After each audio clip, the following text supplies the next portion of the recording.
Good afternoon, good day, good morning, depending where you are on the globe. My name is Michael Boyo, founder and lead coach here at MBKonsult. It's a pleasure to have you here, and I'm grateful.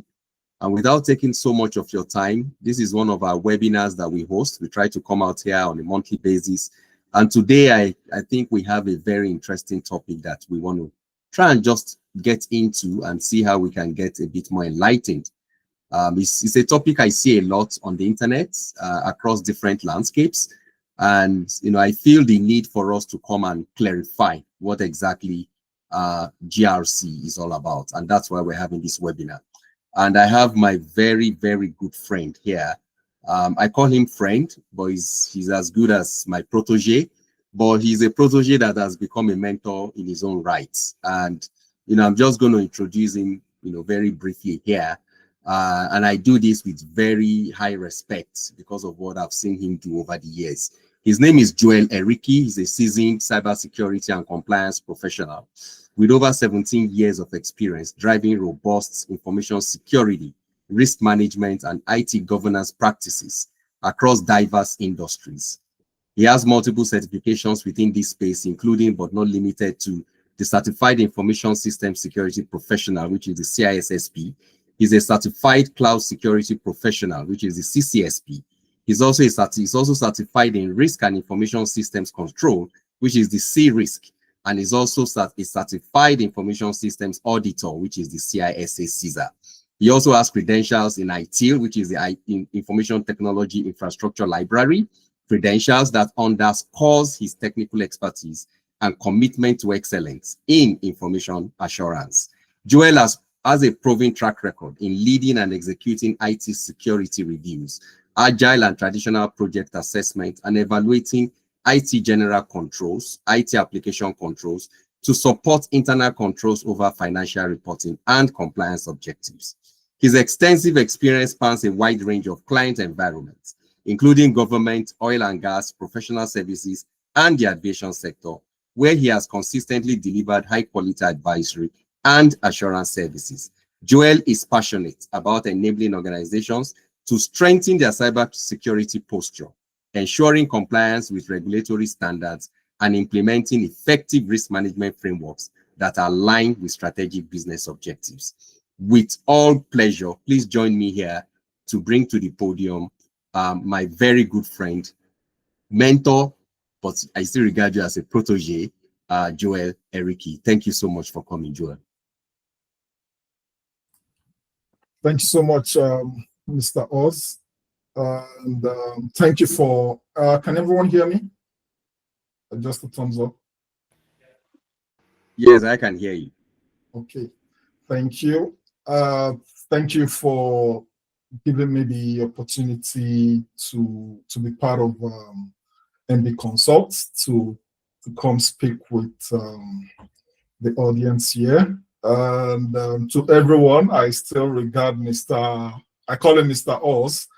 I still regard Mr. Oz as my mentor. He was my boss at some point in my career, and he was part of those that shaped me to what I've become today. So once again, thank you. Without wasting much of your time, we will just dive right into it.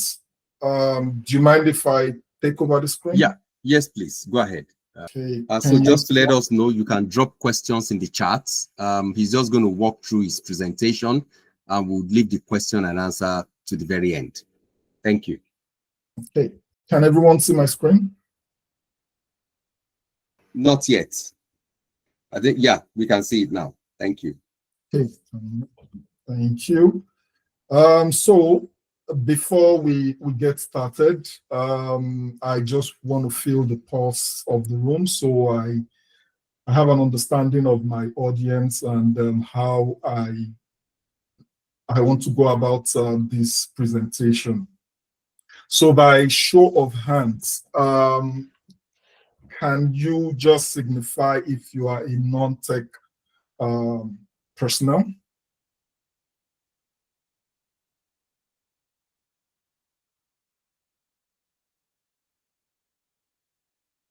Okay. And then if you are in IT operations already,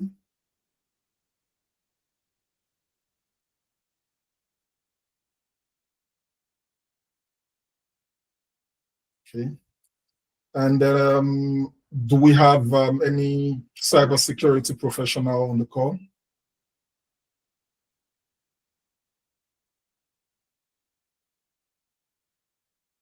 Okay, and then for those in IT operations and looking to just transition or acquire knowledge in GRC, if you're on the call, can you just by show of hand?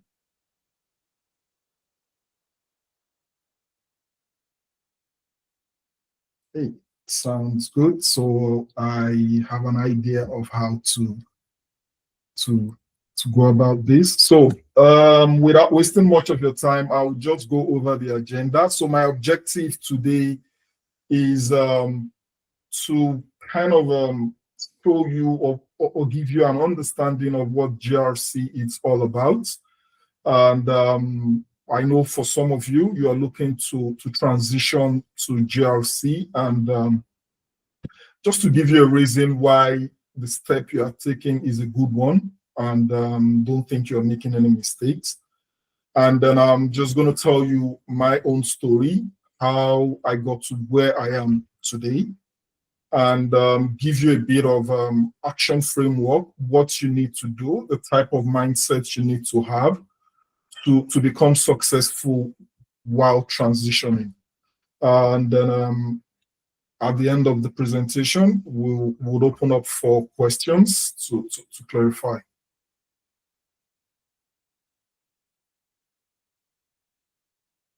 Okay, this is okay,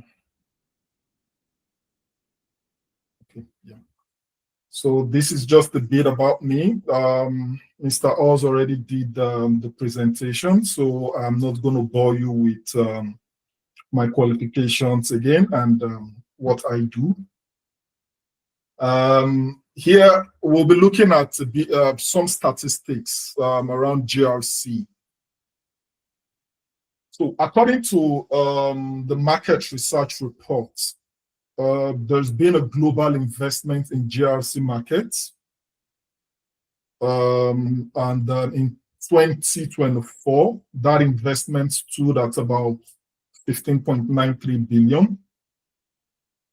In 2025, that investment rose to about 17.61 billion USD.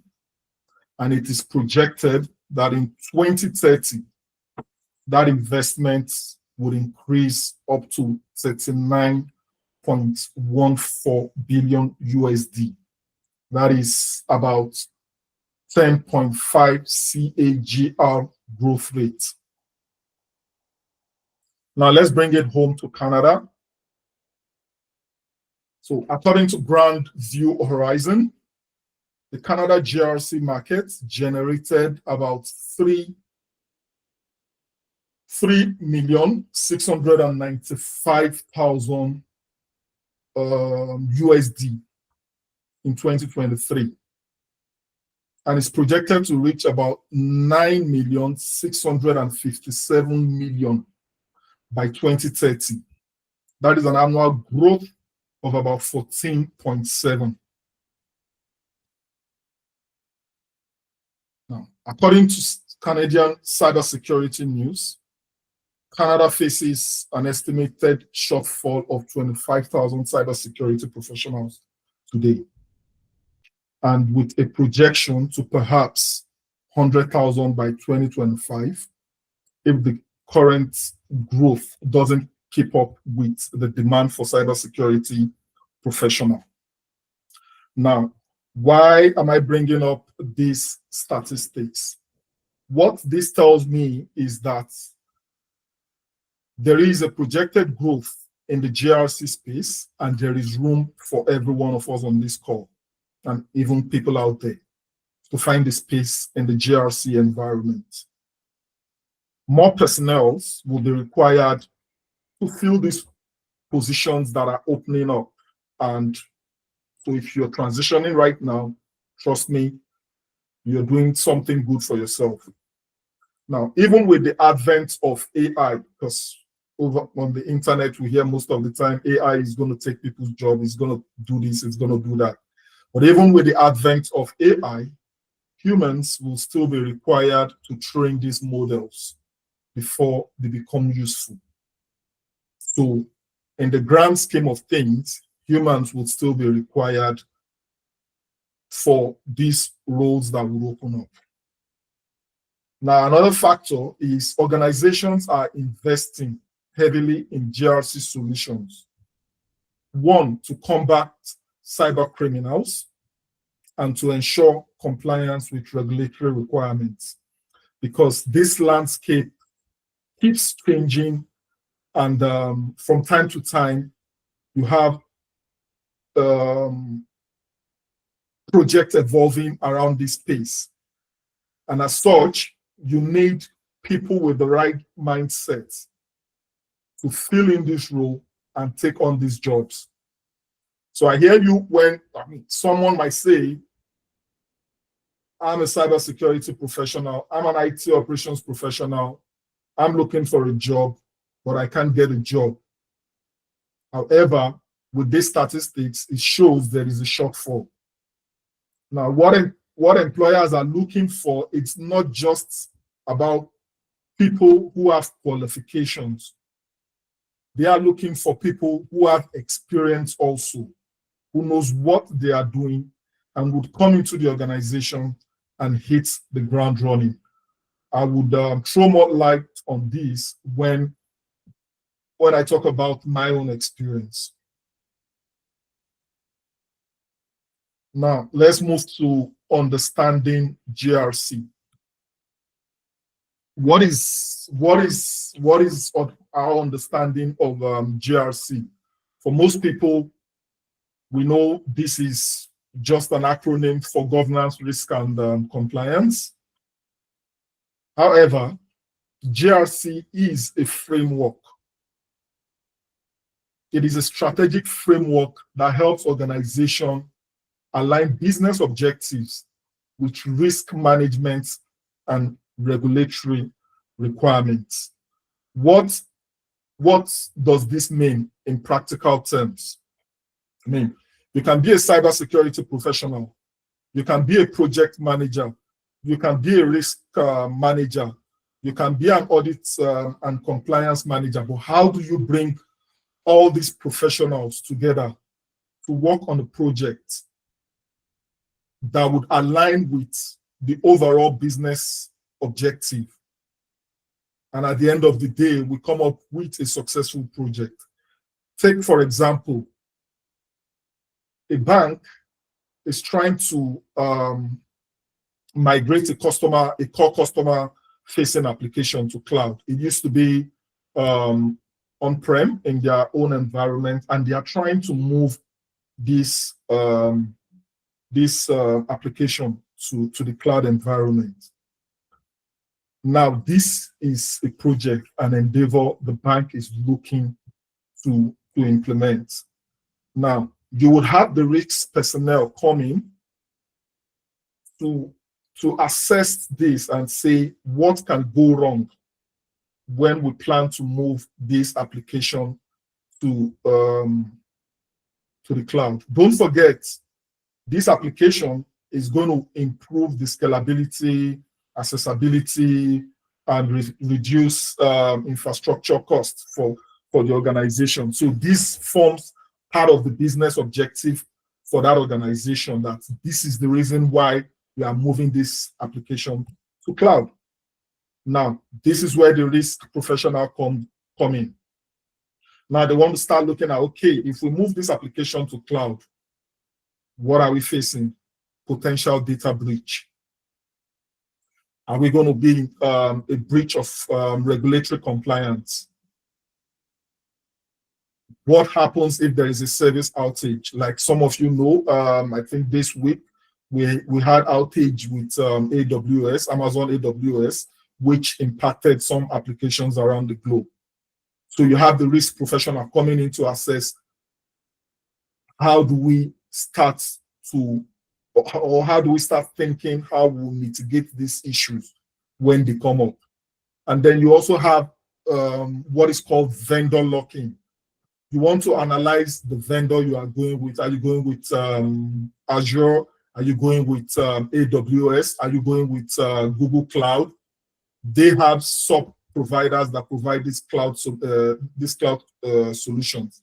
Are they going to be compatible with your own application? Now, is that organization a going concern? What is the long-term goal with this organization? Because you don't want to go with an organization that 2 years down the line, it folds up and it's going to cause outage to your own application. So this is where you have the risk aspect of governance come into play. Now, you also have to deal with regulatory compliance. I am not very sure what the geographical location of everyone is here, but in Canada, you have a regulator called OSFI. By the way, OSFI is the Office of the Superintendent of Financial Institutions in Canada. They regulate whatever the banking industry is doing in Canada. Now, you also want to measure these projects against the provisions of what OSFI requires of all financial institutions in Canada. How are you managing the third-party risk with this project? So now this is where the compliance aspect of governance comes into play, because you have the compliance professional that will come in, take a look at the project you are doing to see if you are in compliance with the expectation of OSFI. Then you also have another cybersecurity regulation in Canada called PIPDA. Now, PIPDA is an acronym for Personal Information Protection and Electronic Documents Act. Now, what this simply means is if you are managing Canadian data, personal information, social security numbers, and what have you, if you are managing it as an organization, you cannot move that information outside of Canada. You have to host it in a Canadian data center.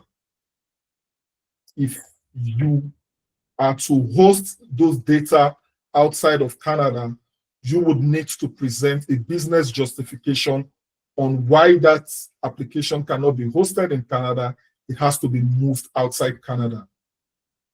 So then this is where you have like the compliance professional, the privacy professionals who would come in, assess all these details to ensure that the organization is not in a regulatory breach.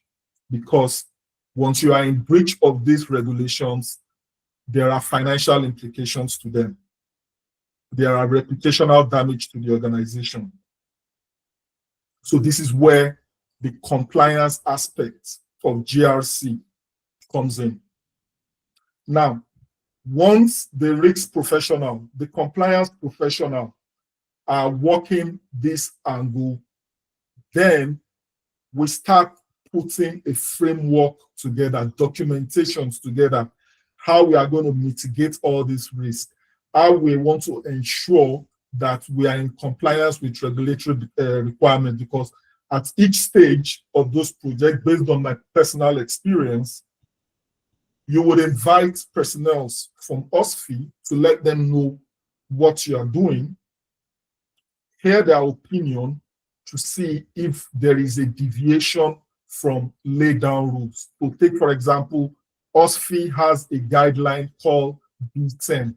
This B10 guideline, it simply means third-party risk management, how you manage personal information of your customers in your possession while interfacing with a third party.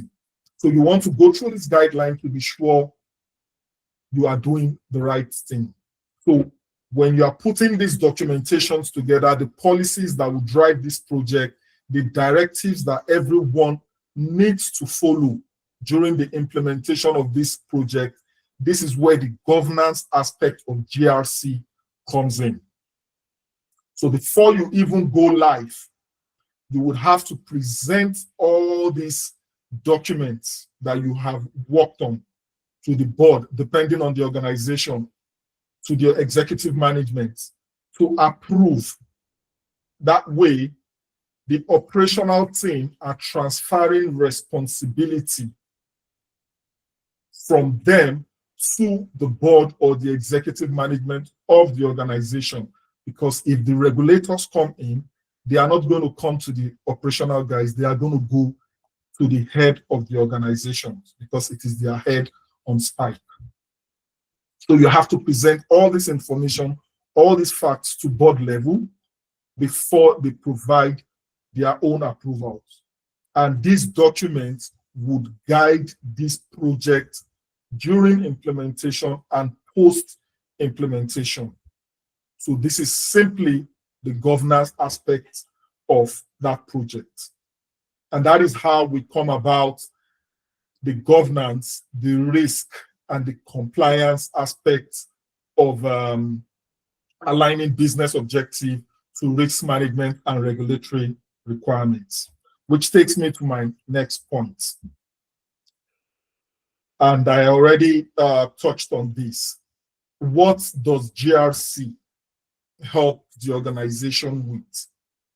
Simply ensures responsible decision-making, operational integrity, and sustainable performance at board level.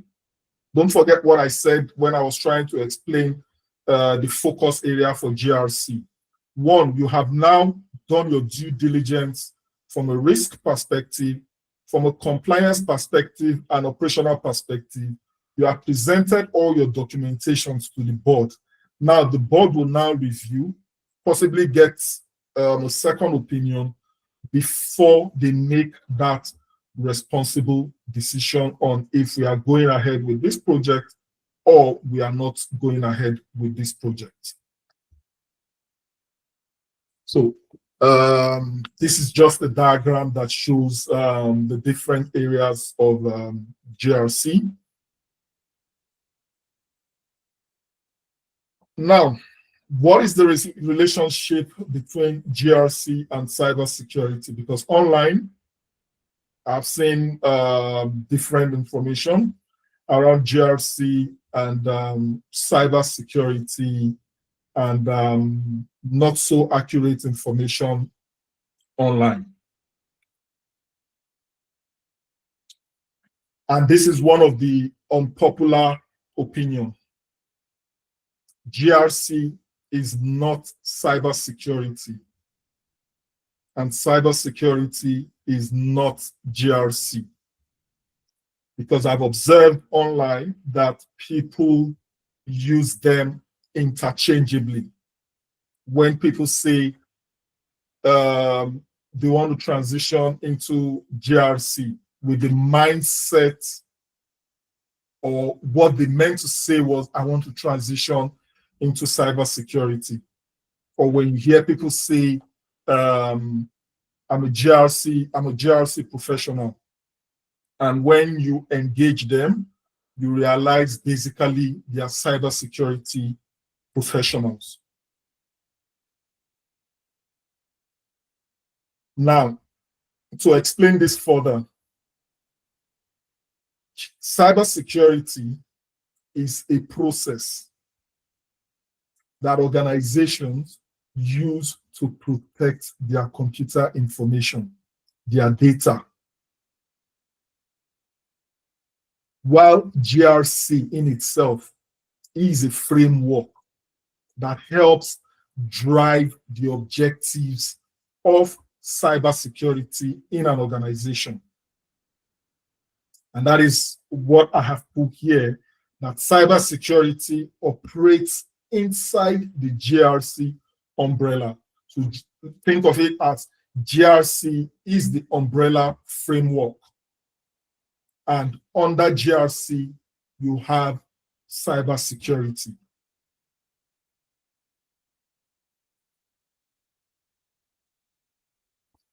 Now, cybersecurity is a core component of an organization's risk and compliance posture. What am I trying to say here? Overall, when you look at what encompasses the risk and compliance posture of an organization, what I'm trying to say is what can present a risk to an organization. And by risk, I mean what can go wrong with an endeavor that an organization is trying to achieve. Now, if you look at it, these are all centered because the world has evolved. Most organizations rely on IT infrastructures to process data. Now, with the introduction of this IT infrastructure comes securing this IT infrastructure so that you are not exposed to data breach. Now, in trying to secure this infrastructure, that is where cybersecurity comes in. So the cybersecurity process in your organization is exposed to a lot of risk. And as professionals, we must always ensure we are trying to mitigate this risk. And how do we mitigate this risk? We are trying to ensure compliance to lay down regulations of how cybersecurity should operate within an organization. And this is why you have multiple organizations now investing in the GRC framework, GRC tools, GRC softwares, because it is an umbrella framework that manages this risk end to end.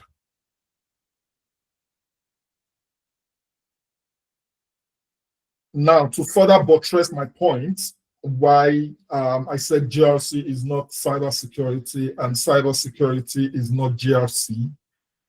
You have GRC is an umbrella framework, and then you have multiple IT processes under GRC, one of which is cloud GRC.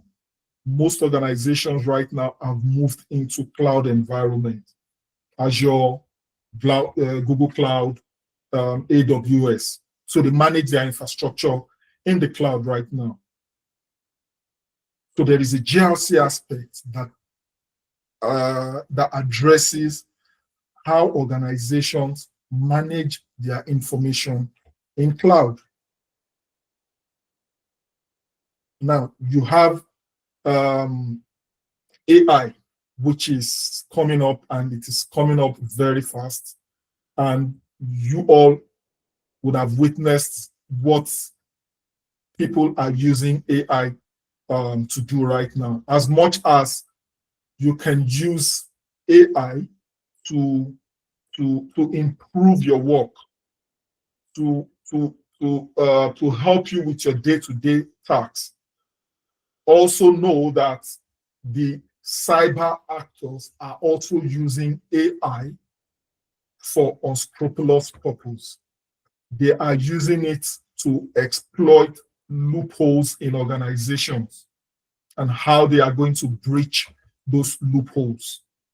So you have an aspect of GRC that organizations, some enterprise are now looking at, like, what are the risks of introducing AI into our organization? Most of the individuals want to embrace the use of AI, but what are the security implications of bringing this AI into our organization? What are the cybersecurity risks? What are the financial risks? And then there is the aspect of GRC automation engineers. Recall when I was trying to explain that if you are transitioning into cybersecurity, or if you are trying to move into GRC environments, our jobs are not going away anytime soon. We would still be required. Now you have these automation engineers who train these models on how best to bring out the best results. Moving on now to the main focus of our presentation: why transition? Because I believe for some of you, you will be at the crossroads currently, and then you would want to understand, why do I need to transition into GRC? A 2025 ISACA survey found that nearly half, that's about 46% of all cybersecurity staff, and by extension, GRC professionals, transition from roles outside cybersecurity. So like I said before, if you are moving from a non-tech role and you are coming into a tech environment or a GRC, or you are trying to acquire multiple knowledge to become a GRC professional, you are not doing the wrong thing. A lot of people have done this, and people are still doing this. A survey conducted by Express Employment Professional found that 56% of Canadian job seekers have switched careers at least once, and 47% have changed what they do within their field. I fall into the 47%. And I'm going to talk about this when I talk about my story. Now, tech is constantly evolving, so as cybersecurity threat.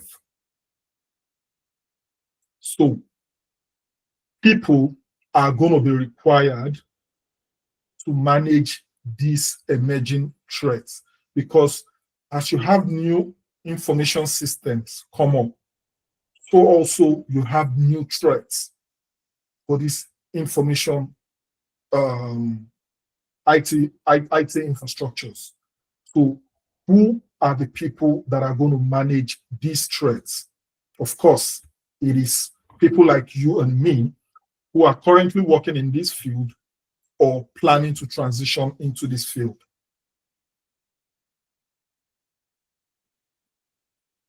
And there is always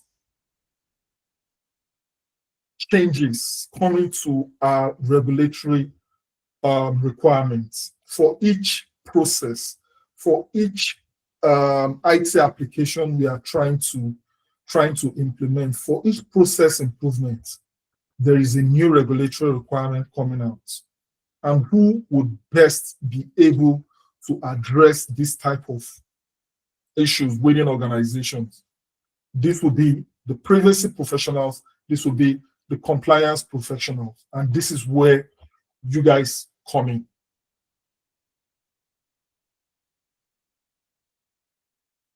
Now, like I've said, transitions are normal, from non-tech to tech, from one tech to another tech role.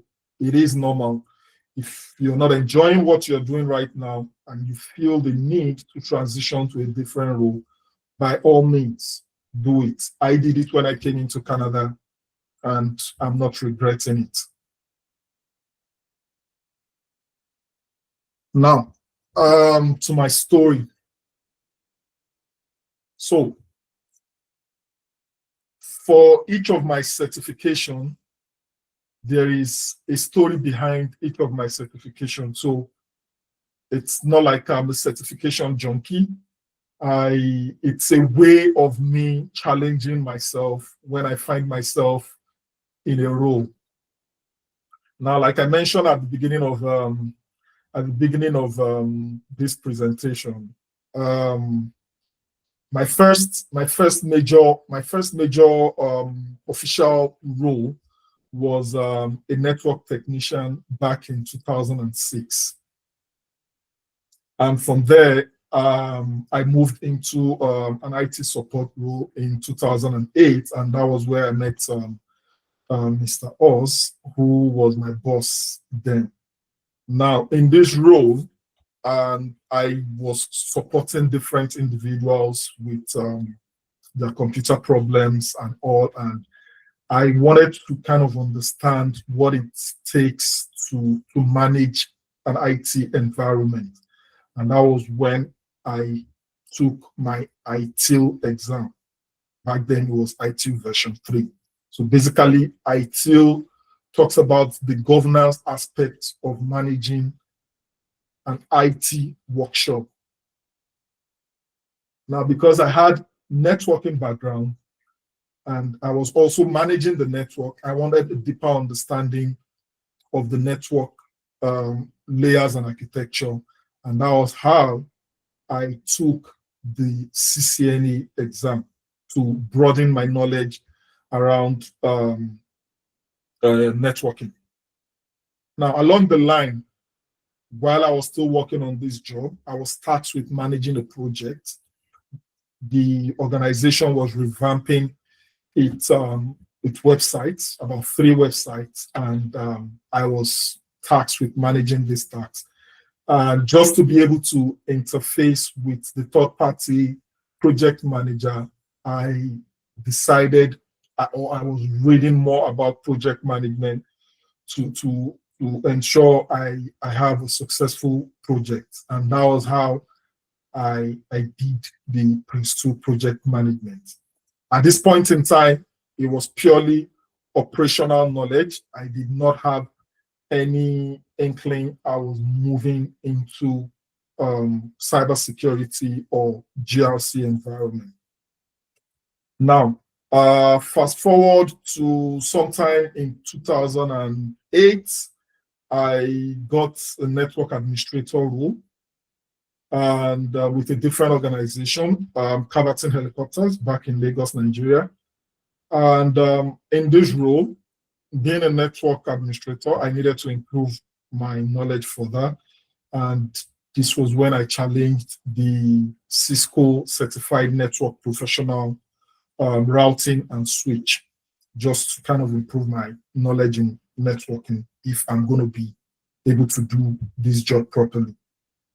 Now, along the line, we introduced a next generation firewall into our network environment. This was CyberRoam.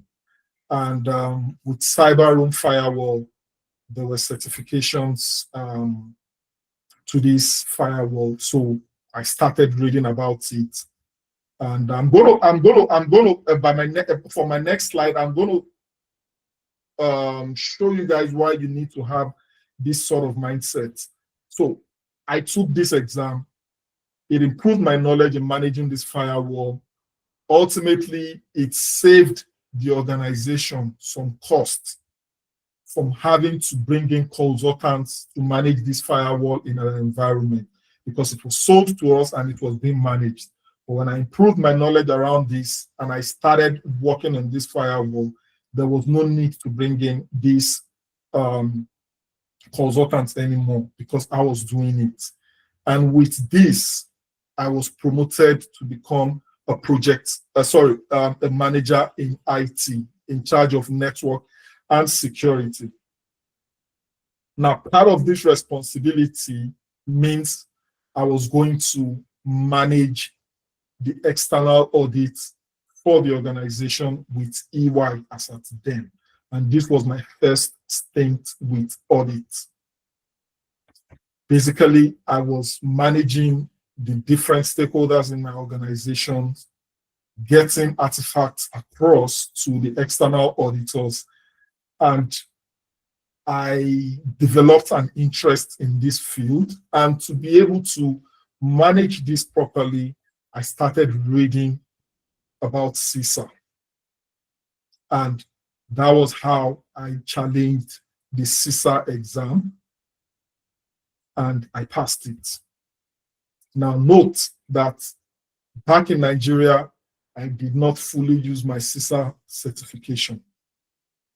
As a matter of fact, that certificate was revoked because I was not following up with my continuous professional education. And then we are going to talk about this in subsequent slides, because it is not just about acquiring those certifications. You have to constantly educate yourself and submit points to those education bodies so that you can continuously maintain your certification. Now, fast forward to Canada. When I came in with a mindset that I was a manager from Nigeria. I was looking for a manager, network, or a security role in Canada. And over a period of 6 months, I couldn't land any job. So I had to settle for an IT support role, which I had done way back. Now, I got in, and while on this job, because of my knowledge in networking and cybersecurity, I started assisting the networking and the security department on whatever they were doing. So they realized that I had a lot to offer. And that was how they started deploying me to fields, because the organization was a pipeline construction company, and they had different branches in BC and different parts of Alberta.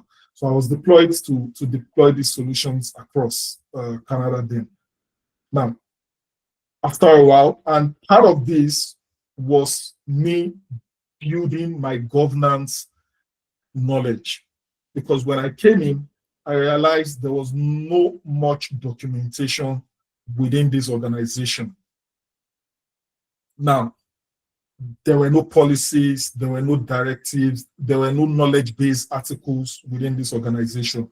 So as I started working in this organization, for each process I was working on, I was documenting those processes. And gradually, I was building a knowledge base that other individuals were now relying on. And I stumbled on SANS website, where there are multiple templates on building policies and directives. And I downloaded policies document from those websites, and I tailored it into what we have within our own organization. But not too long, I got bored with what I'm doing, and I wanted to do something different, because I've been in IT operations for a while, and this was when it really, I remember, oh yeah, I have a CISA certification. What if I transition to the other side of the table?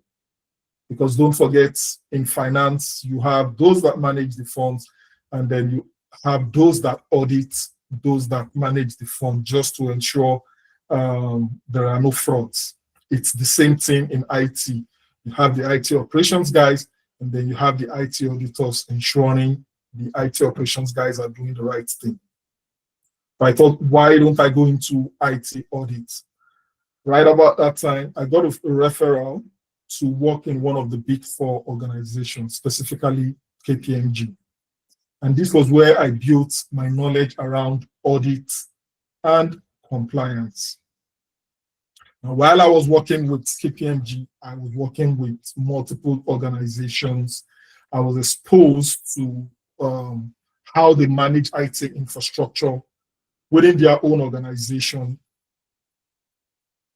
And this was when I took my CISSP exam, because by then I had more knowledge, because initially I was reading the CISSP documentation, but for some reasons I did not understand it.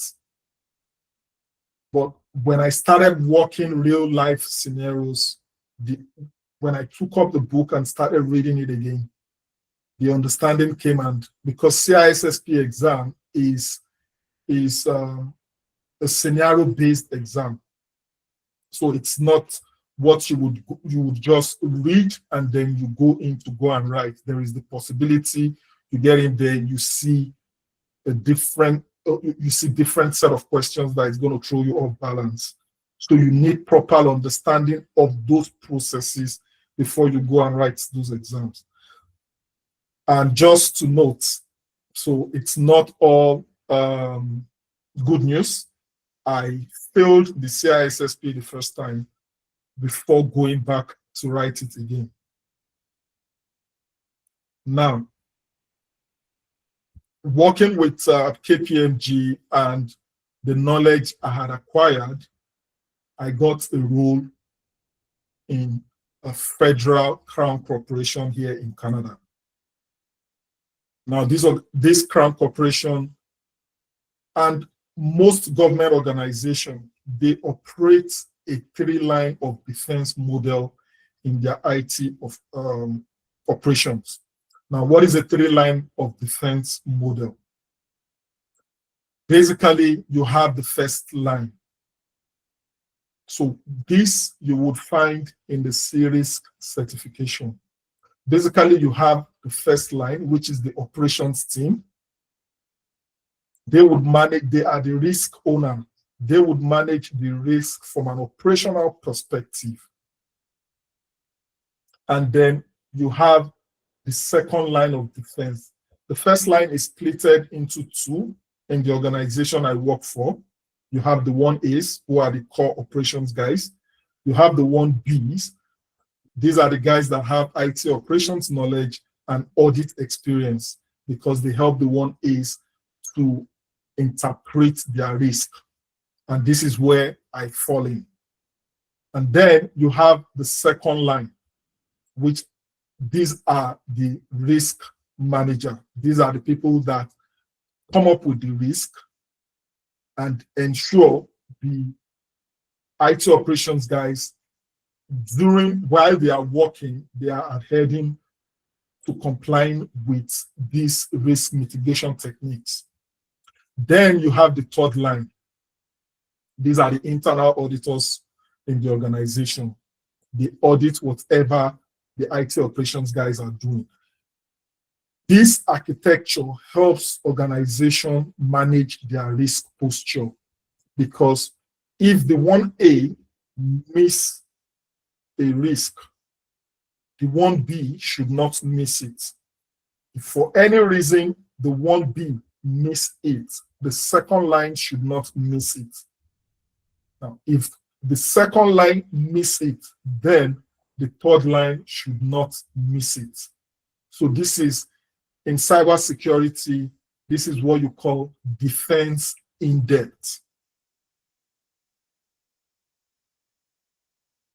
So when I got into this organization, I started managing risk, having an understanding of the entire risk universe, how you identify risk, how you assess risk, how you respond and mitigate risk, how you control, monitor risk.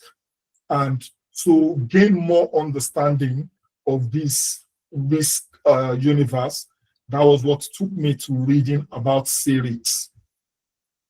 And I challenged the exam.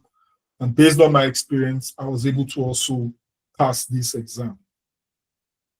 Now, because most of our environments are in the cloud, I wanted more understanding around the cloud.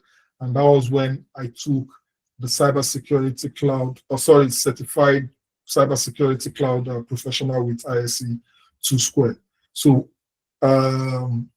like I mentioned, all my certifications, they have a story to tell.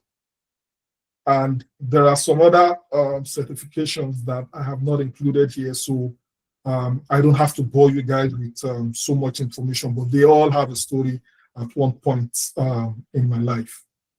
Now, why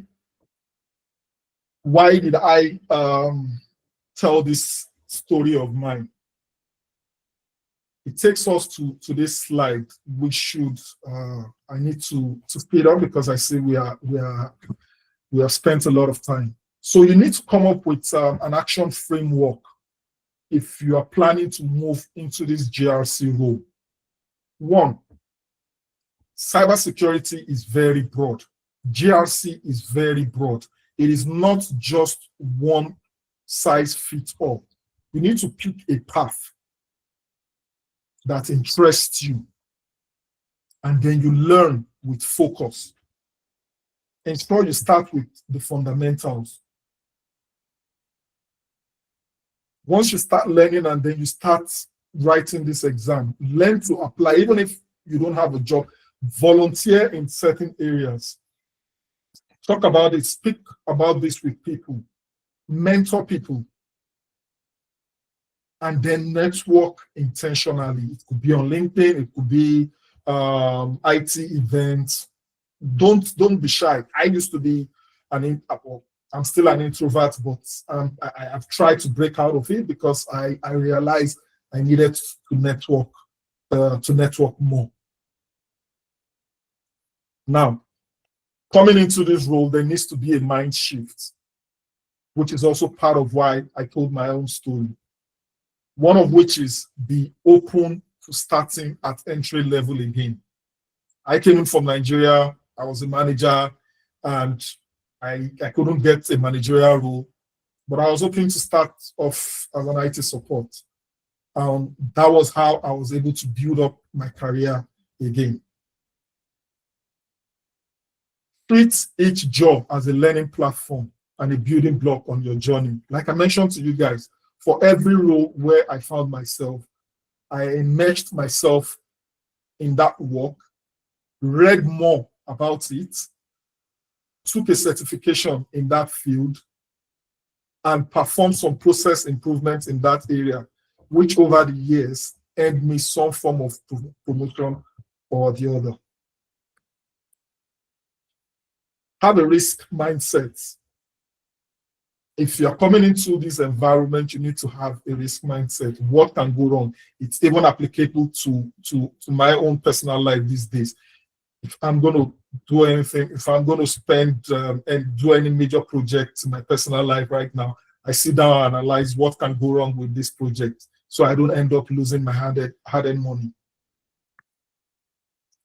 Now, be resilient. Rejection simply means redirection. Don't take rejections the negative way. If I came into Canada, I was like, oh, I'm a manager from Nigeria. I have to be a manager in Canada.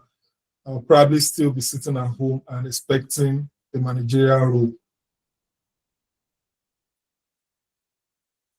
Now, speaking of certifications, what are those certifications that can assist you on this journey? And you noticed we are talking about GRC, and I have not started with governance. I'm starting with risk, because for me, I went the IT operations way, audit and compliance, governance, and then risk. But in my experience, I've realized it's more easier for you. I would not say it is more appropriate, because it depends on what works for you. It is more easier to come in from the risk aspect of it, because once you understand the risk universe, you understand what you are trying to mitigate, then you would know what you want to audit or the compliance you are trying to enforce. Now, from a risk perspective, what are those certifications that can deepen your knowledge, broaden your horizon? CRIX is one of them. I took this and I can attest to it. ISO 31000 risk management has a global focus on risk standards and methodology. This also helps you to broaden your risk knowledge. So these are examples of risk certification if you are looking to go the certification way to get into this field. The compliance aspect. CISA helps you with compliance. Audit and compliance are closely related. Audit simply means internal review, independent review of what an organization is doing. IT-wise. And compliance simply means you have a set of guidelines of how an organization should operate. And you are benchmarking what that organization is doing to what they should actually be doing. Take, for example, when I joined this Crown Corporation, OSFI brought up a guideline, B13 guideline, which is how financial institutions in Canada should operate from an IT and cybersecurity perspective. And what I needed to do then was go through, interface with this IT operations unit, interface with the cybersecurity unit, see the documentations they have, and see if we were in compliance with what OSFI wanted us to do.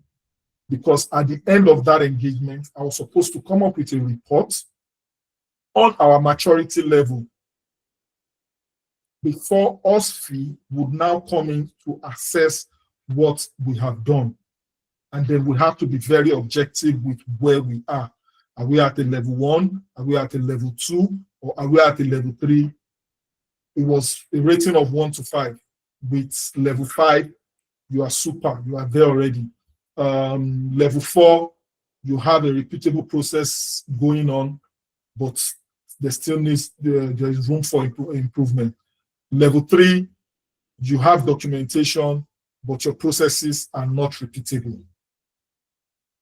So that is the compliance aspect of things. Don't forget, audit is review, independent review. Compliance is benchmarking against laid down framework. Then you also have the ISO 27001. This basically shows the maturity level of an organization in relation to the cybersecurity framework. We want to see where that organization is in terms of their governance, in terms of their operations and all. Now, speaking of governance, so I took ITIL version 3, which helps with management of IT services. It also assisted me with documentation and the governance aspect of IT and audit.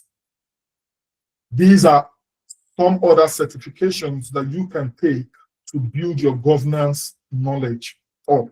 You have the 𝐒𝐴𝐧𝐧𝐶, which is issued by ASACA, and then you have the GRC, which is issued by ISC 2 And by the way, I'm planning to take the GRC myself later this year or early next year. And just some bonus certifications around cybersecurity.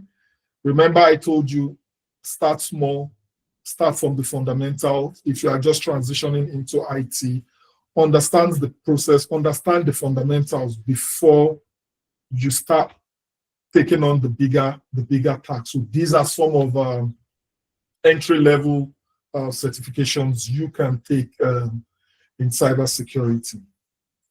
I see we have overshot our time by 7 minutes. So that was all I had.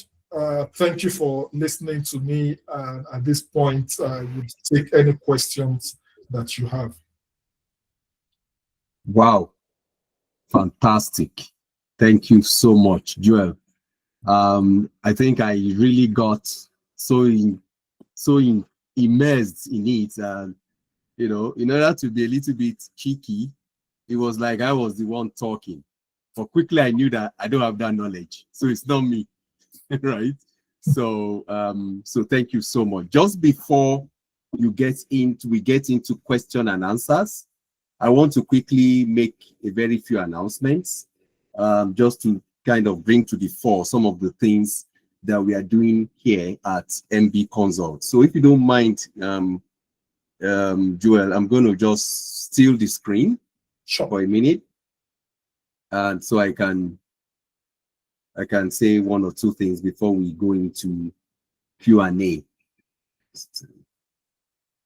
Okay, I hope I have the right. I'm sharing. What are you folks seeing? Okay, so first and foremost, so very quickly, while it's still very fresh, one of my team members will be putting this link in the chat. So if you like what you have heard while it's very hot and you want to secure your seats in an upcoming training in GRC, right? The form is there. It's just an interest form. And, depending on, how many people we get, for the first come, first serve basis, we are just quickly going to see what we can do. Now, the reason why I'm bringing this up is that what can you do to hype up your career objectives before 2025 wraps up? That's what I'm thinking for myself. I did the same exercise last year when I realized that almost every JD I was looking at was looking for CBAP certification as an asset. I connected with somebody first week of December. I said I wanted to do CBAP. I did it Christmas Eve, done. And now that's out of the way. You can do that. We are less than 90 days to the end of this year. What do you want to do with your career? So this is an opportunity for you. With my friend Protege here, we are looking at working something out for the community. Let us know if this is something you're interested in. So that is one. I hope you are seeing my screen. Okay, thank you. Now, two, what are we all about here at MBKonsult? So this is our website, which is basically mbkonsult.ca. We're into a lot of things. Like, what we are doing here again is just one of the many things that we do. We do things like the fundamentals. What does your resume look like? I had a chat with someone the other day, over 17 years of work experience. I looked at his LinkedIn profile. I kid you not, his LinkedIn profile had just 4 lines of what he does. And I said, for 18 years of work experience, then I'm not surprised why you're not getting an interview call, right? So what does that need to look like? We do interview preps, and then we have our flagship product, which is basically a personalized and intensive 90-day mentorship and coaching program. What does that really mean for someone like you? This is the ongoing cohort. We are talking about how do you want to, get personalized mentorship, strategic career roadmap, resume mastery. A lot of people tell me they spend days getting their resume out. And I said, that's why you're not applying for as many jobs as you should, right? We'll teach you how to apply for a job, start to finish, under 45 minutes. LinkedIn profile optimization, interview prep without anxiety, even with AI-driven mock sessions. And, like I said, this is ongoing. This is a cohort ongoing. We are planning to start another one sometime in January. Now, what else? Let me look at my notes now. So just give me a sec. Let me bring this away. Now, what else? If, again, you are looking at, coming on board with us, for whatever. I love one of the things that Joel said here. And I really appreciate the fact that he mentioned it. That cybersecurity is not GRC and GRC is not cybersecurity. And I think that is just one of the myths that I really appreciate that he really demystified in the course of this webinar. So I'm going to leave it there. And at this point, we want to open it up for Q&A. And then, Joel, you are the one on the hot seat. It's not me. So we're going to turn it over to the audience now and let us see questions that people have. So I'm going to stop sharing my screen now, and then we can just continue with the Q&A session. So back to the audience. This is the time for you to ask questions. We'll just be able to, spend another 10, 12 minutes here, and we wrap it up so that we can respect everybody's time. So if you have a question, please raise up your hand, or you can unmute yourself and speak. Thank you.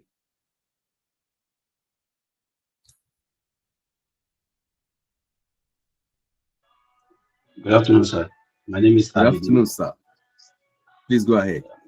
My name is Abedin. I have diploma in cybersecurity, but with this presentation, I would like to join the GRC training. And though I do have few certifications that I but how do I go with in terms of protocol in this particular field? That's my question. is consult they do in terms of helping students to gain more experience in terms of practical?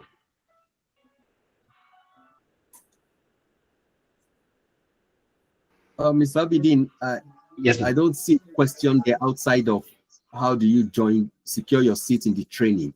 Is there any question specifically for the facilitator? I'm just trying to know how the consult, the GRC, the how to go about it, and okay, let me give.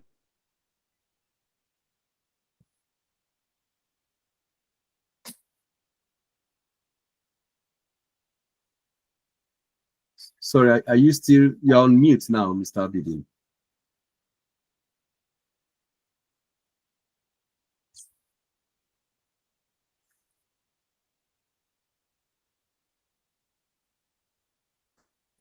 Okay, just Mr. Abidin, I hope you are hearing me. The form for you to signify interest is in the chat. And then feel free also to send us an email, to inquire about anything at mbkonsult.ca@gmail.com. And hopefully somebody will respond to you and answer your questions. Do we have somebody else with a question, a comment, a contribution based on what we have all heard and learned today? I think I have a question. Thank you, Mr. Philip. Yeah, thanks. Hi, Joe. Thanks for the presentation. It was well detailed. Just a quick question. I know you have touched it, but I just want a recap and a direct answer, kind of. That'll help. I know I haven't been someone who is on the financial side of things, and at the same time, maybe like you said, one way or the other with your data or statistics from Ithaka that shows that at a point, someone would have transit at least once in Canada, which I totally agree with you. My question is, someone who is on the maybe the financial side of things or business analyst or financial analyst, let me use that word. That's two scenarios, two different ways. What will be the pathway? What will be the next step? Will you say, oh, because you are a financial person or financial analyst, because you've dealt with compliance, audit, rather follow CISA? Or is there any other pathway? Or in the business, maybe a business system analyst, someone will have worked with an ERP, CRM kind of implementation. What will be the first step to like the pathway? Just me asking that question. And I know it will be an answer to some people that personally, yeah. Thanks. Okay. Mr. Philip, thank you for that interesting question. Now, being a financial analyst, I believe you have also been exposed to the audit and compliance aspect of things. And that would have kind of broadened your understanding on what the expectations are when it comes to audit and compliance.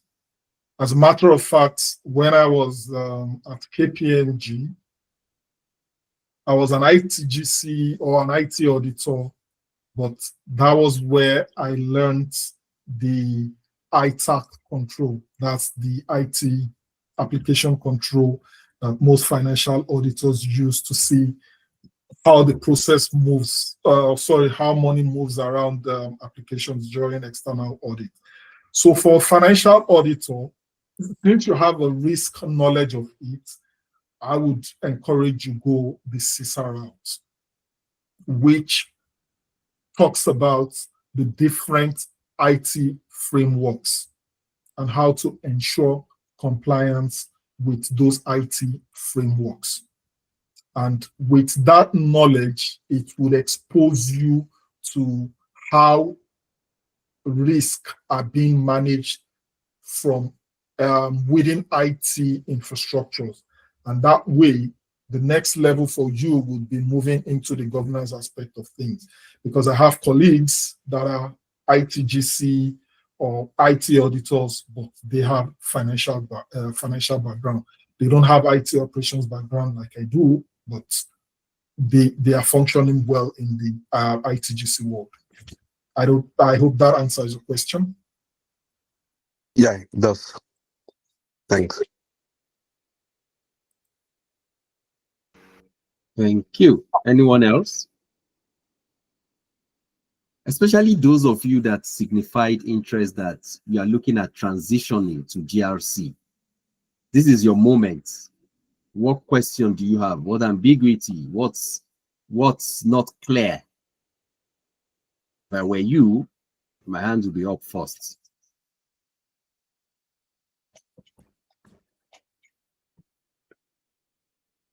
Okay. Who is first? We have two people with their hands up, I believe. So DB, please go ahead. Yeah, thank you. Good afternoon. Thank you, Eriki, for discussing so much extensively about the topic. One, I'm a compliance specialist with AML analyst experience. I have CAMS and also DCP, that's anti-money laundering compliance certification. I'm wondering, how easy will it be for someone like me to transition to this? Because you made mention of CISA and also IT-related certification. How can I move into this thing easily? One, I don't have experience. I don't think I have, despite that I am AML compliance person with over a decade of experience. I'm not sure I have GRC experience. How then do I transition into GRC? And also, how do I secure a job, a place on the table if I decide to move into this? And how easy it is for me to move into this? Thank you. Thank you, DB, for your question. Let me break it down this way.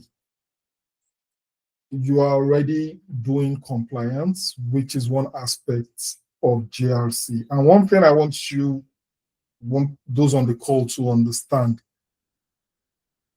GRC does not just come in one sitting.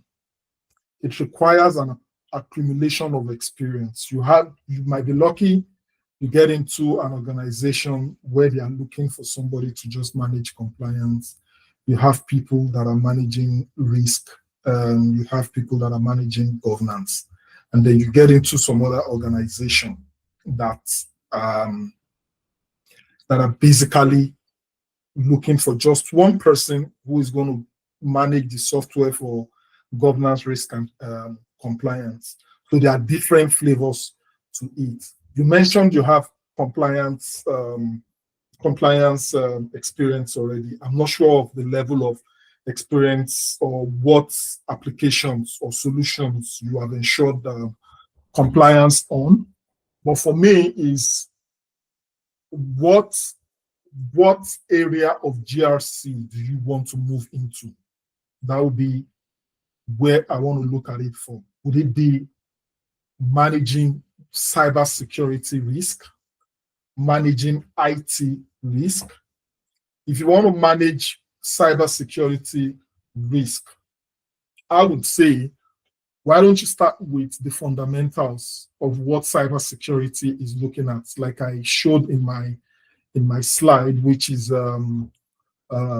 there are some fundamental certifications around cybersecurity. Why don't you have that understanding of what cybersecurity is looking at? Now, once you have that background fundamentals around cybersecurity, then you understand, then you move to the risk aspect of it. Once you move into the risk aspect of it, the risk aspect of it would now teach you how to identify this risk, how to assess them, how to respond and mitigate this risk. Don't forget, you already have a cybersecurity knowledge already. So you know that, okay, if I'm trying to secure an IT infrastructure with this security I am presenting, what can go wrong? Now you are beginning to have that risk aspect of things already. Now, once you build your knowledge around that risk aspect of cybersecurity, you can tailor your resume. And I guess this webinar is not all about tailoring of resume. I will leave that to Mr. Oz, MBKonsult. But you can begin to train or tailor your resume around cybersecurity risk, because now you have the fundamentals of cybersecurity. You have the knowledge of risk already, which would now help you to start dipping your feet into organizations for more practical knowledge around how to manage risk in cybersecurity. And once you start doing that, naturally within that organization, the governance aspect of things will start coming in. I don't know if that answers your question.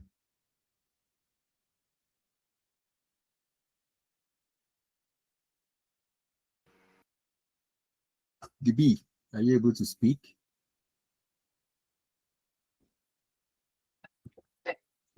Let's assume silence means consent.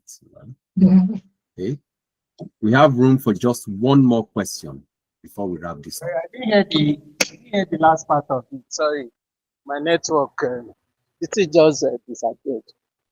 Okay. Just to recap, okay. What I mentioned is, you recall during my presentation, I had like fundamentals of cybersecurity. Okay. I'm using that as an example of where do you want to see yourself in GRC? What type of GRC do you want to see yourself? Is it cybersecurity or is it AI? So you need to have a fundamental of the process you want to perform the GRC on. So I'm just using cybersecurity as an example. If you want to be focused on GRC, cybersecurity GRC, then you need to learn the fundamentals of cybersecurity. Once you learn the fundamentals of cybersecurity, you already have a knowledge around compliance. Then you move to the risk aspect of things. That way, you are now merging your knowledge around the risk universe, how to identify and assess risk, with your knowledge of cybersecurity. And you can tailor your resume along this line. And then you get into an organization and then you start building on that foundation. Okay, thank you so much. Thank you. Okay, I think we need to wrap this up. So once again, look at before we close the session, look at the few links that has been dropped. So first one is, for the mere fact that you are here, you have access to a 15-minute free consult with me, where I can just help out to hopefully clarify one or two questions that you may have that has to do with your career. And hopefully I'll be able to point you in the right direction.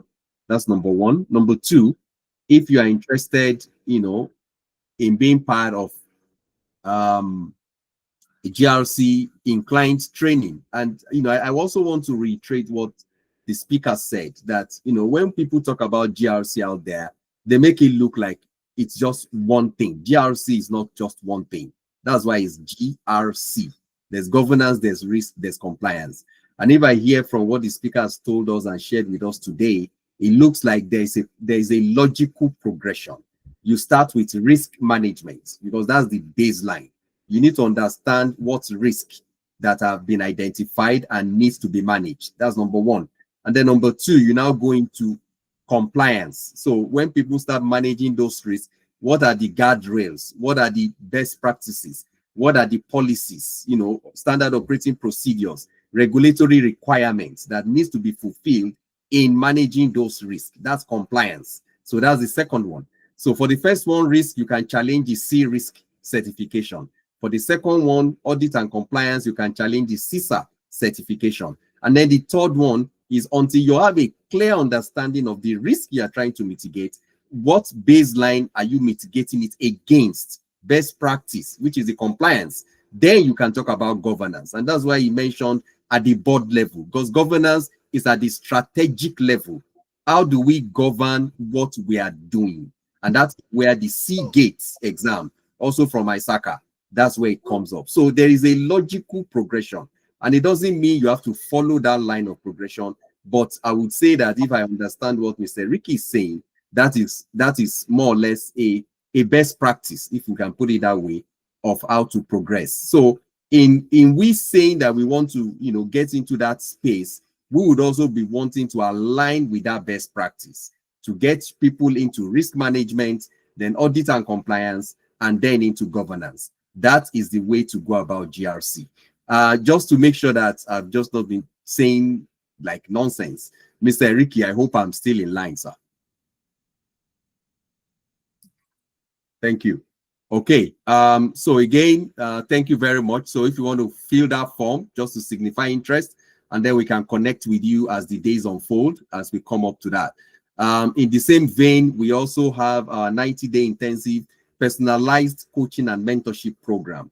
There's also a link in there to signify interest. Hopefully another cohort will be starting early next year. So for me, I do say we have less than 90 days to the end of the year. That's a lot of days, in my opinion. Personally, I try to write 1 or 2 certifications every year. And, you know, what better time than now for you to begin to look at how do I want to wrap up this year in a bid to advance my career opportunities. So once again, I want to thank everybody for coming out. I appreciate you all. And, you know, I remain Michael Boyo, lead coach at MBKonsult. Thank you so much, and God bless you all.